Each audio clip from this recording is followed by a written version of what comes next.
Chapter 10. Kristi's Revenge.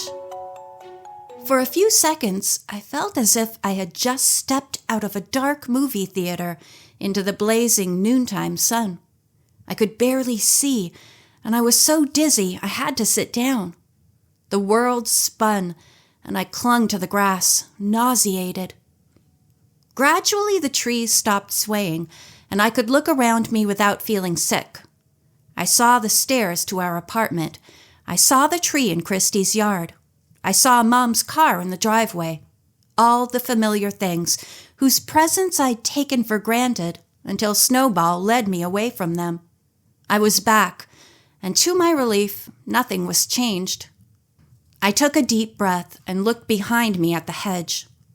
Its leaves fluttered in the breeze, and from somewhere in its green depth, a chorus of locusts droned. Cautiously, I stood up and peered through a gap in the branches. I saw no house, no garden, no Louisa, just a field grown tall with weeds, the same field I saw whenever I looked out my window. Rubbing my eyes hard with my fists, I looked again, half expecting to see the house take shape, but the field kept its secrets. Queen Anne's lace swayed where the roses had grown. Black-eyed Susans and daylilies bent their heads where the bench had been. Instead of Louisa, a butterfly hung in the air between me and the elm tree, which once sheltered her house. Had I been dreaming after all? I shook my head. Louisa had been as real as Kristi. I'd felt her hand on my arm. Her white dress had brushed against my leg. I'd held Elfrida in my arms. It had all happened. I was positive. As a car roared down the street, I forced myself to push through the hedge again. I had to find Louisa. I had to tell her I knew where Anna Maria was. And somehow, like it or not, I had to return the doll to her. She needed her more than I did, more than Kristi did, more than Carrie ever had. This time, nothing changed when I stepped into the field. The sun shone as brightly as ever, the heat pressed down on me, and the weeds stayed weeds. I called Louisa's name softly, but there was no answer except the twitter of birds and the rustle of leaves. The sound of my voice seemed to linger in the air, small and sad.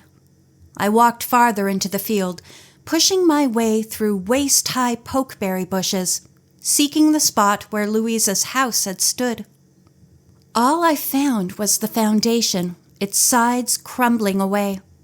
It was almost completely hidden by bushes and clumps of honeysuckle, but it proved a house had stood here once. I hadn't imagined it. Peering into the damp darkness, I called Snowball, but he too seemed to have vanished. Finally, with gnats humming around my head, I gave up my search. I'd have to wait for Snowball, I decided. As Louisa had told me, he knew the way to her world and back again to mine. Slowly, kicking my way through the weeds, I started toward the street. But before I reached the sidewalk, I saw Miss Cooper and Max walking toward me. "You!" she called to me. "Come here this minute!" Although I felt like running in the opposite direction, I knew Miss Cooper would simply complain to Mom again, or, worse yet, she'd call up the real estate agent and demand our eviction. Thinking it would be better for me to face her myself, I joined her on the sidewalk. "I saw you poking around that old foundation. Don't you know it's dangerous to play in places like that?" Miss Cooper bent toward me, her face level with mine. This close, she reminded me of a snapping turtle I'd seen once. Like his, her eyes were small and red-rimmed, kind of yellowy and deeply hooded, and her chin vanished in folds of wrinkled skin. "I can take care of myself," I told her, trying hard not to sound sassy. "There's snakes in that hole," Miss Cooper informed me. "Copperheads." "I didn't see any." You take my word for it, Missy, and stay away from there." She shook her head grimly, taking in my whole appearance. Her eyes lingered on my skinned knees, and then moved down to focus on my bare feet. "Girls today have no manners," she said. "No upbringing. They don't know the meaning of respect. They just run wild. If you were my daughter, I'd never let you out in public looking like you do." Leaving me too angry to speak, Miss Cooper gave Max's leash a sharp tug, and the two of them went off down the street. Not knowing what else to do, I dragged myself home through the summer heat. As I climbed the steps, I thought I saw Kristi in her treehouse, but when I called to her, she didn't answer. I was sure she was crouching behind the leaves, watching me, still mad about Anna Maria. I wondered what she'd say if I told her where I'd been and what I'd seen. "Where's Kristi today?" Mom asked later while we were having lunch. "I don't know." To avoid saying more, I took a big bite of my peanut butter and jelly sandwich, but it stuck to my throat and I had to wash it down with lemonade. I wanted to tell Mom about Anna Maria and my fight with Kristi. Even more, I wanted to tell her about Snowball and Louisa and the amazing thing I'd done, but I didn't know how to begin or what to say. It was all so strange I could hardly believe it myself. "You didn't quarrel, did you?" Mom finished her yogurt and buttered a piece of raisin bread while she waited for me to answer.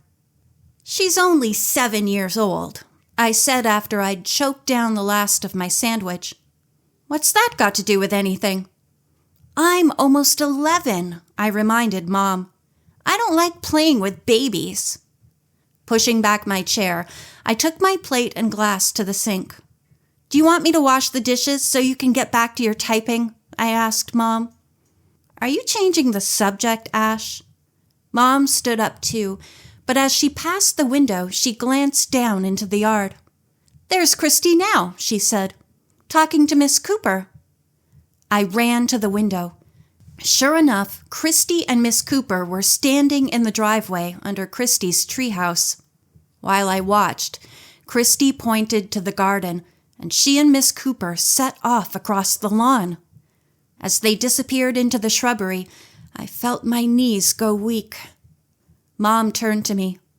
"What on earth are they doing?" I bit my lip hard as they came back into sight. Kristi was still talking, trotting along beside Miss Cooper, but the old woman was ignoring her. In Miss Cooper's hand was Anna Maria's empty box, and she was looking up at me, her face clenched like a wrinkled fist. End of chapter 10.